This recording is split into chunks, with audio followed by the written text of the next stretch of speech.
अगर बीमारी ने भी घेर रखा और बहुत जिंदगी में दुख चल रहा, कहीं मत जाना, कर्म जो हम कर कर आए हैं उस कर्म का भोग संसार में आकर भोगना पड़ेगा। अशोक सुंदरी की ओर हो और शिवलिंग पर उसको समर्पित कर दो चावल के दाने के साथ। मेरा महाकाल बाबा आपकी झोली तो भर ही देगा। उन्होंने अपने भक्तों को कहा कि मैं तुम्हें एक चमत्कारी रुद्राक्ष दूंगा। अपने कर्म का भोग अपने को स्वयं भोग। परमात्मा कहते हैं जय तुझे राजपाट भी चाहिए, मारा इधर ले जान। दोस्तों ये है कुबरेश्वर धाम सीहोर वाले पंडित प्रदीप मिश्रा।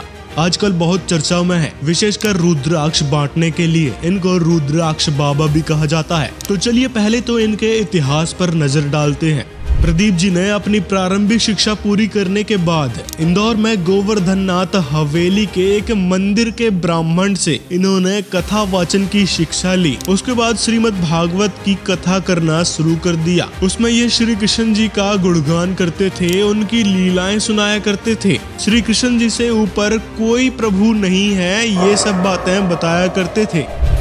हम तो कहते हैं भगवान कृष्ण की ही भक्ति करते करते भगवान कृष्ण ने ही शिव भक्ति पकड़ाई है। अच्छा, ये तो कहने की बातें हैं। वास्तव में मिश्रा जी ने देखा कि भागवत कथा में तो बहुत ज्यादा कंपटीशन हो गया है। कई सारे गुरु पहले से ही भागवत कथा कर रहे हैं, तो इन्होंने सोचा कि भाई इससे तो आगे नहीं बढ़ा जा सकता। फिर इन्होंने एक अलग मार्ग की तलाश की और इनके मन में आया कि क्यों ना शिव जी की भक्ति लोगों को बताई जाए, क्योंकि इसमें कंपटीशन बहुत कम है, यानी शिव जी के कथावाचक बहुत कम है। और फिर इन्होंने शिव पुराण खोल कर देखा। कुछ अंश शायद पढ़ा भी होगा, लेकिन शिव पुराण इनके समझ नहीं आई। और समझ क्यों नहीं आई, क्या समझना ये भूल गए थे, इसी की बात हम इस वीडियो में करेंगे। और फिर प्रदीप जी पहले की सुनी सुनाई बातों के आधार पर वही शिवलिंग पूजा और शिव जी को मानना और शिव पुराण का नाम लेकर लोगों को मनगढ़ंत साधना बताना शुरू कर दिया।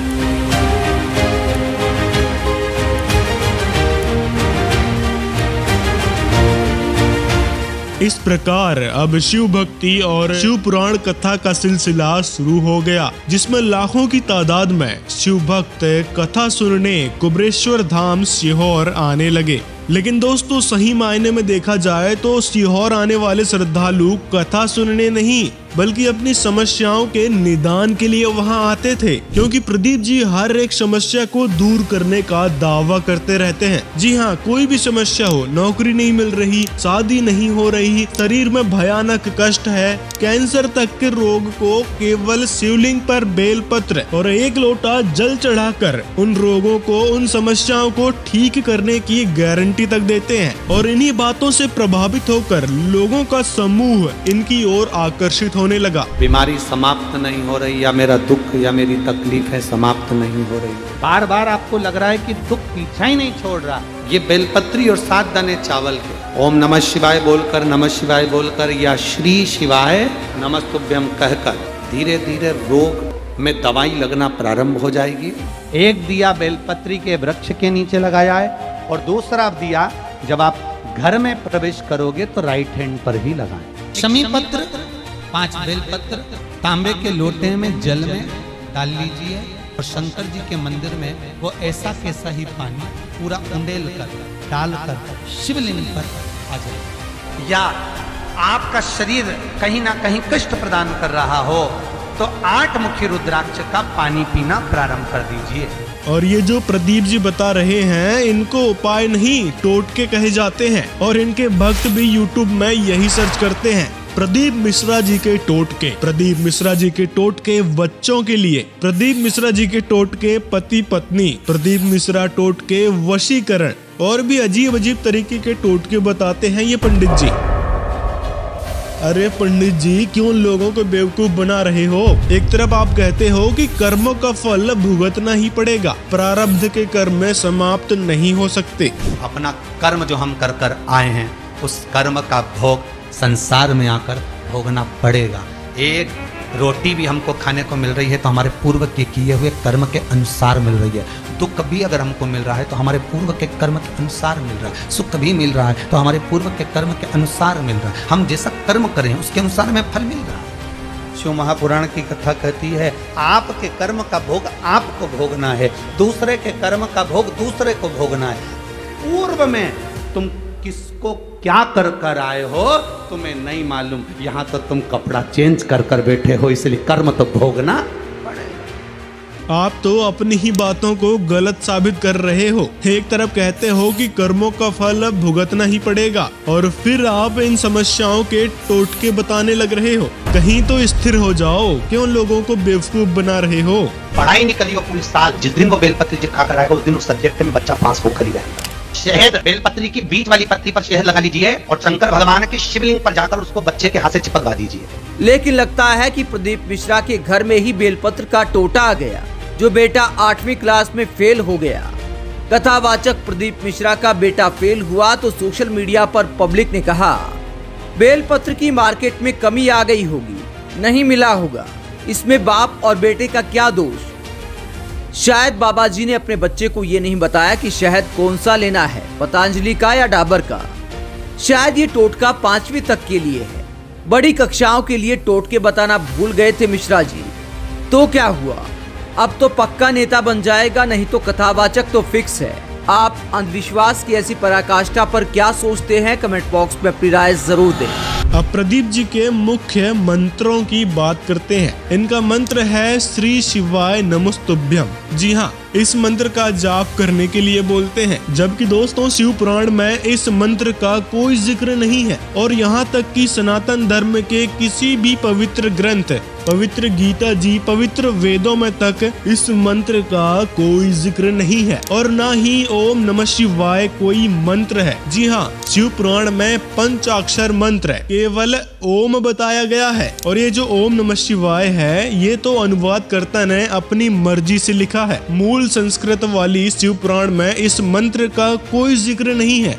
ओम नमः शिवाय शिवाय यह पंच अक्षर मंत्र है। इस ओम नमः शिवाय में ये अकार मकार ने होकर 5 हैं। अब जबकि स्पष्ट कर रहा है कि इस प्रणव मंत्र में इस ओंकार में ही 5 हैं। ये उत्तरवर्ती मुख से अकार, दक्षिण मुख से पश्चिम मुख से उकार, दक्षिण से मकार और पूर्ववर्ती से बिंदु, मध्यवर्ती से नाद, ये 5। इन 5 अवयों से युक्त ओंकार का विस्तार हुआ। इन सभी अवयों से एकीभूत होकर यह प्रणव मंत्र ओम नामक एक अक्षर हो गया।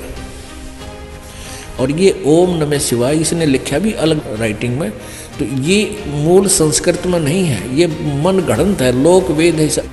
अनुवादकर्ता ने हिंदी वाली में फंसा दिया, लेकिन संस्कृत मूल भाषा में ऐसा नहीं है ये मंत्र। तो अब हमने ये मंत्र मान लिया, ओम भी छोड़ दिया, ओम नमः शिवाय, तो ओम भी वहाँ आ गया, इसका नहीं सोच लिया हमने ओम नमः शिवाय, इसकी लाज ही रटना। और शिव पुराण ही नहीं, पवित्र गीता जी, पवित्र वेदों में भी सिर्फ ओम नाम के जाप का जिक्र है, ना कि ओम नमः शिवाय या फिर इस पंडित का मूल मंत्र है श्री शिवाय नमस्तुभ्यम का। तो इससे एक बात तो साबित हो जाती है कि पंडित जी के द्वारा बताए गए मंत्र निराधार हैं, जिनसे वास्तव में कोई लाभ नहीं होना जाना, क्योंकि इन मंत्रों का कहीं भी प्रमाण नहीं है और ना ही इन टोटकों से कोई लाभ होने वाला है। कुछ लोगों को यदि लाभ मिल भी रहे होंगे, जैसे कि कुछ लोग बताते भी हैं, तो उसका कारण भी उनकी किस्मत और कर्म है, जिनकी वजह से चंद लोगों को लाभ मिल जाते हैं, ना कि इन टोटकों की वजह से। दोस्तों आप ही विचार करो, यदि पंडित जी के टोटके काम कर रहे होते तो सीहोर जिले के अभी तक सभी हॉस्पिटल बंद हो गए होते और ना ही इनके रुद्राक्ष महोत्सव में आने वाले भक्त हॉस्पिटल जाते। पंडित प्रदीप मिश्रा के कुबेरेश्वर धाम में गुरुवार को रुद्राक्ष वितरण महोत्सव शुरू हो गया है। 10-10 घंटे धूप में खड़े होने से लोग चक्कर खाकर बेहोश हो रहे हैं। 2000 लोगों को प्राथमिक स्वास्थ्य केंद्र सहित जिला अस्पताल में भर्ती किया गया है। महाराष्ट्र से आए हैं, लेकिन यहाँ पे व्यवस्था नहीं है। हम विनती करेंगे महाराष्ट्र के लोगों से कि कोई यहाँ ना आए, क्योंकि बहुत परेशान हो रहे हैं। खाने की व्यवस्था नहीं, पीने की व्यवस्था नहीं। बोले थे महाराज ने कि खाने की व्यवस्था करेंगे, पानी की करेंगे, पानी नहीं मिला, कल से कुछ नहीं मिला हमारे को। तो ऐसा नहीं कि व्यवस्था नहीं करेगी, प्रशासन हो चाहे हमारी समिति हो, पूर्ण तरह से व्यवस्था कर कर बैठी है। लाखों लोगों के भोजन का भंडारा, लाखों लोगों के भोजन की व्यवस्था, लेट बात आदि की व्यवस्था, पानी की व्यवस्था और उनके रुकने की व्यवस्था। अन्य जगहों पर जहाँ कथा होती है वहाँ एक डूम लगता है, बाकी के टेंट लगते हैं, पंडाल लगते हैं। यहाँ पर 5 डूम लगाए गए, भोजन भंडारे के लिए अलग डूम लगाए गए, मतलब व्यवस्था सुचारू रूप से करी गई। और ये कितना तब जलेगा, पूरा लूट मचा रखे पूरा आदमी आग लोग। और सीहोर वाले महाराज जी बोलते हैं कि सीहोर का आदमी हमारे पलके बिछा बैठे, कोई पलके नहीं बिछाया है, पूरा लूट कर रहे हैं। ऐसा नहीं है यहाँ पर बिल्कुल भी, ना खाने की ना पानी की। तो छोटे बच्चे को लेकर गए, आपको कुछ मिला खाने को? कुछ भी नहीं। कहाँ रहे आप? खुले में मैदान में सोए, ठंड में, बहुत ठंड थी। अब दूसरी बात ये कहते हैं, ब्रह्मा जी के पिता भगवान विष्णु, भगवान विष्णु के पिता भगवान शंकर। प्रश्न खड़ा हो जाता है कि शंकर जी के पिता, प्रश्न खड़ा हो, शंकर का पिता कौन है? शंकर आजन्मा, जन्म नहीं लेते, इसीलिए अमर कथा सुनाता है। अजन्म, एक बिंदु शिव है, मात्र एक बिंदु शिव है। इनको शास्त्रों की और भगवान की कोई जानकारी नहीं है। देखिए पहले तो देवी भागवत महापुराण का 3रा स्कंद अध्याय 5 का पेज नंबर 123। ये 3रा स्कंद, यहाँ पर भगवान विष्णु अपनी माता दुर्गा की महिमा स्तुति कर रहे हैं। तुम शुद्ध स्वरूपा हो, यह सारा संसार तुम्ही से उद्भासित हो रहा है। मैं ब्रह्मा और शंकर, हम सभी तुम्हारी कृपा से विद्यमान हैं। हमारा आविर्भाव जन्म, आविर्भाव माने जन्म, तिरोभाव माने मृत्यु हुआ करता है। केवल तुम ही नित्य हो, जगत जननी हो, प्रकृति और सनातनी देवी हो। प्रकृति दुर्गा को कहते हैं, ये स्पष्ट लिखा है। भगवान शंकर बोले, देवी यदि महाभाग विष्णु तुम्ही से प्रकट हुए हैं, उनके बाद उत्पन्न होने वाले ब्रह्मा भी तुम्हारी बालक हुए, फिर तमोगुनी लीला करने वाला शंकर, क्या मैं तुम्हारी संतान नहीं हुआ? अर्थात मुझे भी उत्पन्न करने वाली तुम ही हो। शिवे, संपूर्ण संसार की सृष्टि करने में तुम बड़ी चतुर हो। इस संसार की सृष्टि, स्थिति और संहार में तुम्हारे गुण सदा समर्थ हैं। उन्हीं तीनों गुणों से उत्पन्न हम ब्रह्मा, विष्णु एवं शंकर नियमानुसार कार्य में तत्पर रहते हैं। दोस्तों देवी पुराण के इस वाक्य से 2 बातें स्पष्ट हो जाती है। पहली तो ये कि शिव जी केवल निर्धारित कार्य कर सकते हैं, यानी कर्मों में किसी भी प्रकार के टोटके से फेरबदल नहीं कर सकते, यानी कर्मों के कारण आए दुखों को शिव जी दूर नहीं कर सकते, क्योंकि वो भी अपने विधान, अपने नियम में बंधे हुए हैं। कि ये ब्रह्मा विष्णु महेश केवल वर्क डन ही दे सकते हैं, ये किसी का संकट निवारण नहीं कर सकते। जैसा जिसका कर्म है वैसा ही देंगे, पुण्य भी पाप भी। केवल परम अक्षर ब्रह्म सतपुरुष कबीर साहब वो परमात्मा है जो हमारे भाग्य के लेखों को बदल सकते हैं, बुरों को। और दूसरा ये कि देवी दुर्गा जी ब्रह्मा, विष्णु और शंकर जी की माता जी हैं। और पिता कौन है? देखिए शिव महापुराण पृष्ठ संख्या 100 से 103। सदाशिव यानी काल रूपी ब्रह्म और प्रकृति यानी दुर्गा के मिलन यानी पति पत्नी व्यवहार से सतगुण श्री विष्णु जी, रजगुण श्री ब्रह्मा जी तथा तमगुण शंकर जी की उत्पत्ति हुई। यह प्रकृति यानी दुर्गा, जिन्हें अष्टांगी भी कहा जाता है, इनको त्रिदेव जननी ब्रह्मा, विष्णु, महेश की माता कहते हैं। अब शिव पुराण के पृष्ठ संख्या 110 अध्याय 9 रुद्र संहिता में कहा है कि इस प्रकार ब्रह्मा, विष्णु तथा शिव इन तीनों देवताओं में गुण हैं, परंतु शिव यानी जो काल ब्रह्म है वो गुणातीत माने गए हैं। अब पंडित मिश्रा जी यहीं भटक गए होंगे कि यहाँ पर तो शिव लिखा है। रुद्र संहिता हम पढ़ रहे हैं और ये संक्षिप्त शिव पुराण 110 पृष्ठ पे यहाँ लिखा है कि इस प्रकार ब्रह्मा, विष्णु तथा रुद्र इन 3 देवताओं में गुण हैं, परंतु शिव गुणातीत माने गए हैं। अब ब्रह्मा, विष्णु, रुद्र, यु शंकर, ये तो हो गए 3। और इन तो चौथा यु, इन मत गुण है रजगुण ब्रह्मा, सतगुण विष्णु, तमगुण शिव शंकर, और यो शिव कहते गुणातीत माने गए। ये हो गए ना, 4 हो गए बाड़े यहाँ पर। इससे स्पष्ट होता है कि ये शिव जो है वो अलग है, जिसे काल ब्रह्म कहते हैं, जिसके बारे में गीता अध्याय 14 श्लोक 3 से 5 में प्रमाण है। इन सारी बातों से स्पष्ट होता है कि देवी दुर्गा और काल ब्रह्म यानी सदाशिव इन तीनों देवताओं के माता पिता हैं और ये मृत्युंजय अविनाशी नहीं है। तो दोस्तों ये है वास्तविक तत्व ज्ञान जो तत्वदर्शी संत रामपाल जी ने पवित्र सदग्रंथों से खोलकर दिखाया है। इस टोटके बाबा प्रदीप मिश्रा की तरह नहीं कि शिव पुराण की चंद पंक्तियां पढ़कर कथावाचक बन गए और लोगों को दुख दूर करने के नाम पर अलग अलग टोटके बताने लगे। संत रामपाल जी महाराज ने शिवलिंग के रहस्य को भी शिव पुराण से उजागर किया है। इन प्रमाणों से पंडित प्रदीप मिश्रा की भक्ति साधना के नाम पर फैले पाखंड और अंधविश्वास का पता चलता है कि ये किस प्रकार से शिव पुराण का नाम ले लेकर लोगों को मूर्ख बना रहे हैं। अब पंडित जी द्वारा बताई थ्योरी प्रारब्ध के कर्म नहीं कट सकते, इस थ्योरी का पवित्र वेदों से प्रमाण सहित खंडन करते हैं। पवित्र वेदों में कहा गया है कि पूर्ण परमात्मा सत्य भक्ति करने वाले भक्त के सभी तरह के असाध्य रोगों को ठीक करके पूर्ण स्वस्थ कर देता है। इसका प्रमाण ऋग्वेद मंडल 10 सूक्त 161 मंत्र 1, 2, 5 में है। ऋग्वेद मंडल 10 सूक्त 162 मंत्र 5, ऋग्वेद मंडल 10 सूक्त 163 मंत्र 1 से 3, ऋग्वेद मंडल 9 सूक्त 80 मंत्र 2 में भी है। दोस्तों इन सब श्लोकों को आप मिलान कर सकते हैं और देख सकते हैं कि परमात्मा की क्या महिमा लिखी हुई है। और वेदों में बताया गया है कि परमात्मा सभी अपराध यानी पाप को क्षमा कर देता है, घोर से घोर पाप को भी नष्ट कर देते हैं। देखिए प्रमाण यजुर्वेद अध्याय 4 मंत्र 15, यजुर्वेद अध्याय 5 मंत्र 30, यजुर्वेद अध्याय 8 मंत्र 13, ऋग्वेद मंडल 9 सूक्त 82 मंत्र 1, ऋग्वेद मंडल 9 सूक्त 86 मंत्र 26।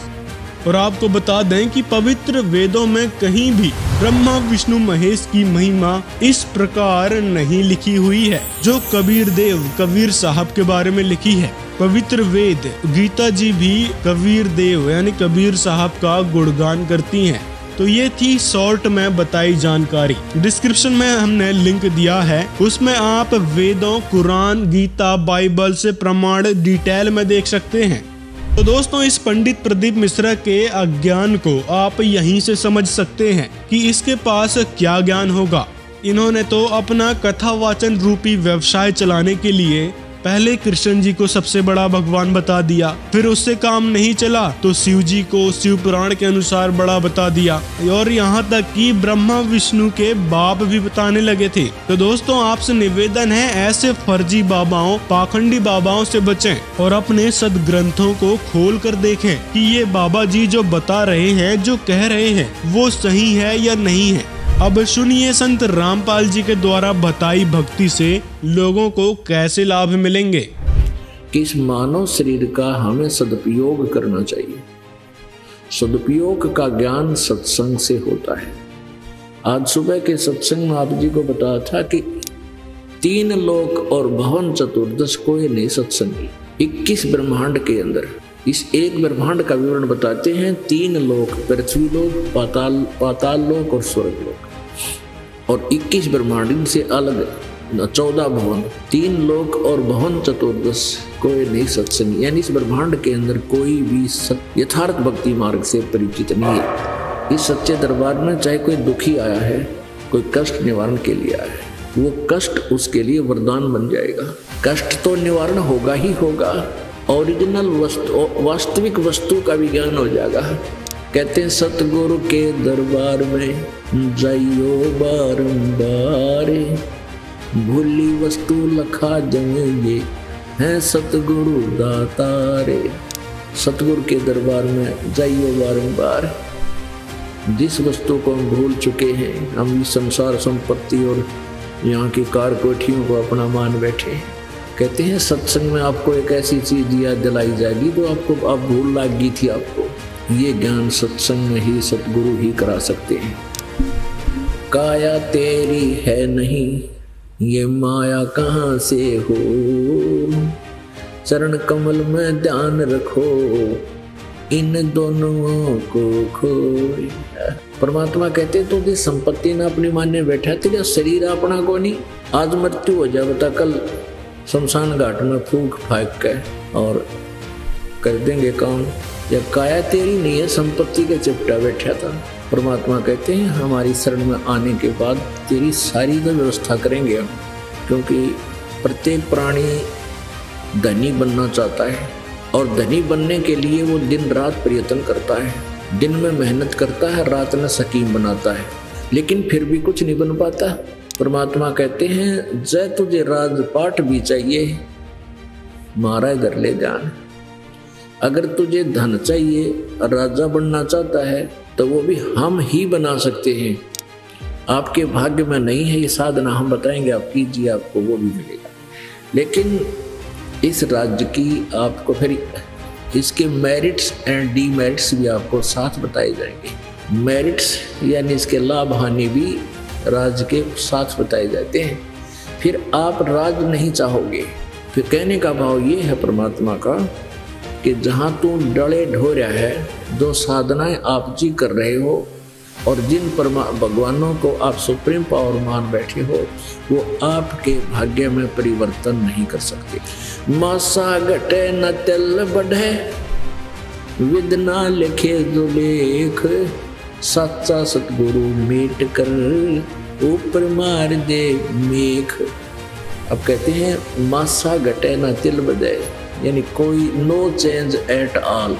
आपके भाग्य में किसी प्रकार का कोई परिवर्तन ना श्री ब्रह्मा जी कर सकते, ना विष्णु जी, ना शिव जी, और न ब्रह्म कर सकता, न पर ब्रह्म कर सकता।